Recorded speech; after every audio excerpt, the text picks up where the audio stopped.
Bismillahirrahmanirrahim. Assalamualaikum warahmatullahi wabarakatuh. Perkenalkan, nama saya Ilmila Sri Fadila dari program studi komunikasi penyiaran Islam. Tujuan saya membuat video ini yang dimana untuk memenuhi syarat tugas bahasa Indonesia. Dan di sini akan menjelaskan hakikat ejaan. Nah, hakikat ejaan atau bahasa baku, yang dimana ejaan adalah konvensi grafis perjanjian di antara anggota masyarakat pemakai suatu bahasa untuk melestarikan bahasanya, yang dimana bunyi bahasa ini yang seharusnya diucapkan diganti dengan lambang, huruf, dan tanda-tanda lainnya. Yang kedua ini ejaan yang disempurnakan, yang dimana bahasa Indonesia telah berkali-kali mengalami perubahan. Pada tahun 1901 ditetapkan Peraturan Bahasa Indonesia Melayu yang huruf Latin berdasarkan rancangan Van Oijssen dengan nama Cezanne van Oijssen. Pada tahun 1947, Menteri Pengajaran, Pendidikan Kebudayaan Suwanji menetapkan perubahan ejaan dengan nama, yang dimana ejaan Republik atau ejaan Suwandi. Akhirnya bertepatan dengan proklamasi pada tahun 1972 yang diresmikan aturan ejaan baru dengan nama ejaan yang disempurnakan atau disingkat dengan EYD. Nah, pada tanggal 26 November, EYD ini sudah diganti Pedoman Umum Ejaan Bahasa Indonesia yang biasa disingkat dengan PUEBI. Nah, EYD ini adalah tata bahasa pada bahasa Indonesia dalam penulisan, mulai dari penggunaan dan penulisan huruf miring, juga penulisan unsur serapan. Nah, PUEBI ini adalah pedoman yang digunakan secara resmi dan formal dalam penulisan bahasa Indonesia. Pedoman tersebut berisi aturan dalam penggambaran bunyi suatu kata atau kalimat penggunaan tata bahasa. Nah, adapun kekurangan dan kelebihan ejaan bahasa Indonesia ini yang dimana huruf K digunakan untuk melambangkan bunyi K dan bunyi hamzah, yakni bunyi yang dalam ejaannya itu dilambangkan dalam tanda apostrof atau tanda kutip. Nah, contoh dari berbunyi K ini, yang pertama ada kampa, yang kedua ini adalah raksasa, dan yang ketiga ini adalah cakra. Sedangkan contoh yang berbunyi hamzah ini, pertama itu ada bapak, rakyat, dan juga beja. Dan yang selanjutnya, penggunaan gabungan huruf untuk melambangkan sebuah bunyi ini terbagi menjadi 3, yaitu huruf eng yang biasa digunakan pada kalimat buang, bangkai, ngarai, dan yang kedua ini huruf nya, ny-nya. Monyet contohnya, menyiram, dan penyiar. Sedangkan yang ketiga ini biasa digunakan dengan kh, yang contohnya tuh khusus, khidmat, akhir. Nah, adapun kaidah umum EYD ini, secara umum EYD mengatur 4 hal. Yang pertama, pemakaian huruf, dan yang kedua ini penulisan kata, dan yang ketiga ini pemakaian tanda baca, dan yang keempat ini penulisan unsur serapan.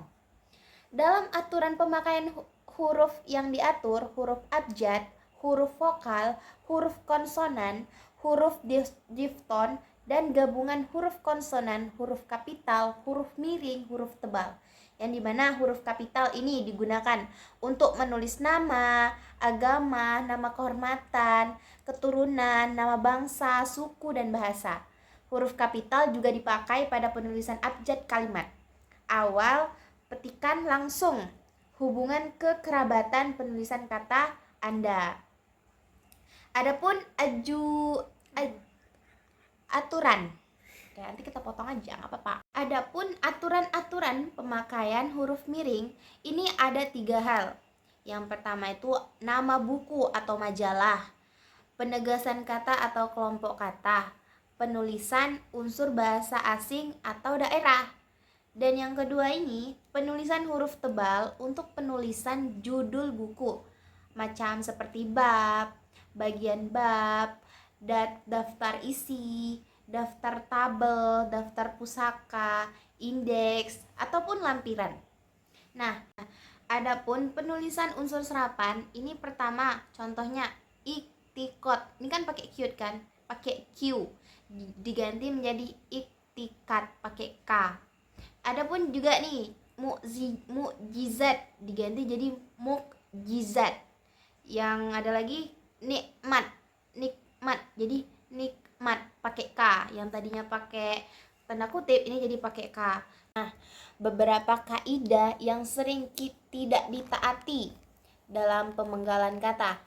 Kata harus dipenggal karena pindah baris atau untuk keperluan lain, seperti labrak, keprok, atau caplok. Nah, sering dipenggal ini menjadi labrak, keprok, dan caplok.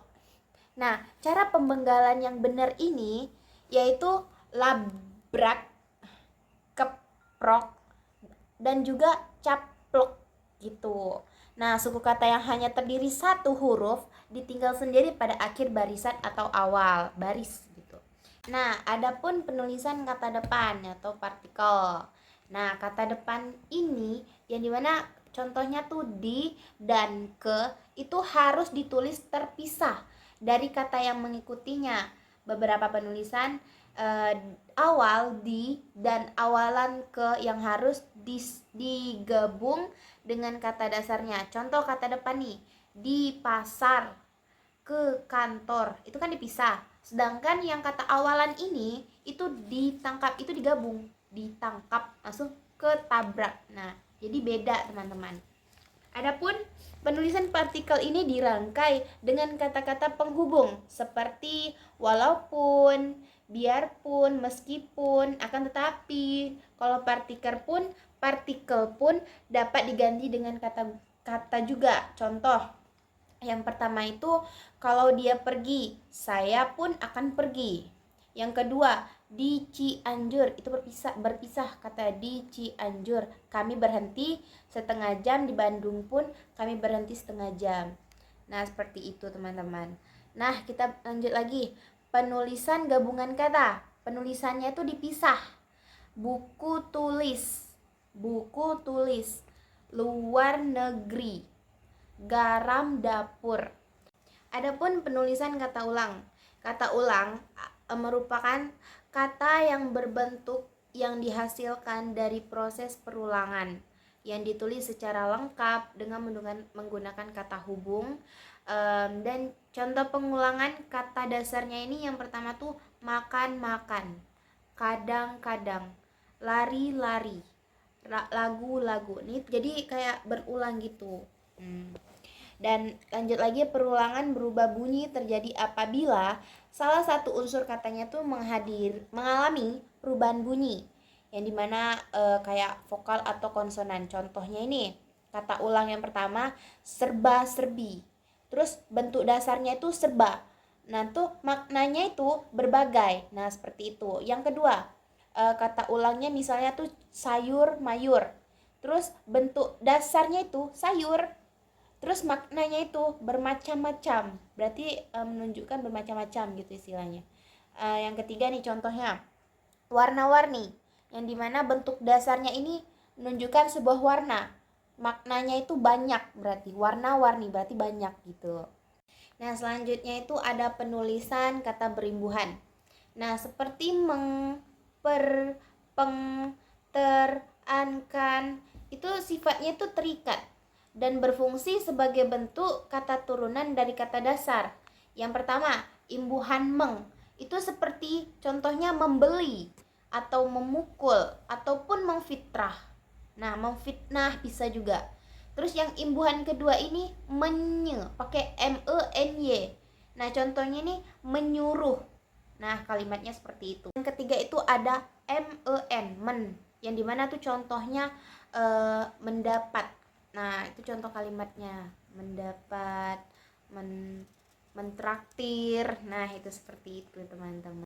Nah, baik, selanjutnya itu ada penulisan bentuk singkatan atau akronim, yang dimana singkatan itu adalah bentuk bahasa yang dipendekkan dari kata atau kelompok kata yang terdiri atas satu bunyi atau lebih. Nah, contoh pertama itu singkatan singkatan biasa tanpa tanda titik. Contohnya itu BUMN, itu singkatannya, PLN, DPR, BPKP. Terus adapun yang contoh yang kedua ini singkatan umum dengan tanda titik, macam menyebutkan sebuah gelar, macam Dokter Insinyur Sujono, Dokter titik Insinyur Sujono. Terus adapun Rima titik SH titik, tuh pakai menggunakan tanda titik. Yang ketiga ini singkatan ukuran, macam 11 km, 1,5 kg, 10 mm, 20 mm. Nah, kayak menyebutkan angka dan ukuran. Yang selanjutnya, akronim ini memiliki singkatan dari deret kata yang dapat berbentuk gabungan huruf suku kata. Contohnya itu Depkes, Departemen Kesehatan. Terus pemilu, pemilihan umum. Nah, mungkin itu saja yang bisa saya sampaikan mengenai ejaan, hakikat ejaan.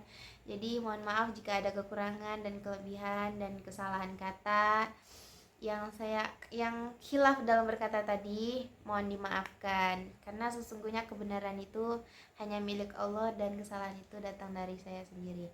Saya tutup. Terima kasih. Wassalamualaikum warahmatullahi wabarakatuh. Ya.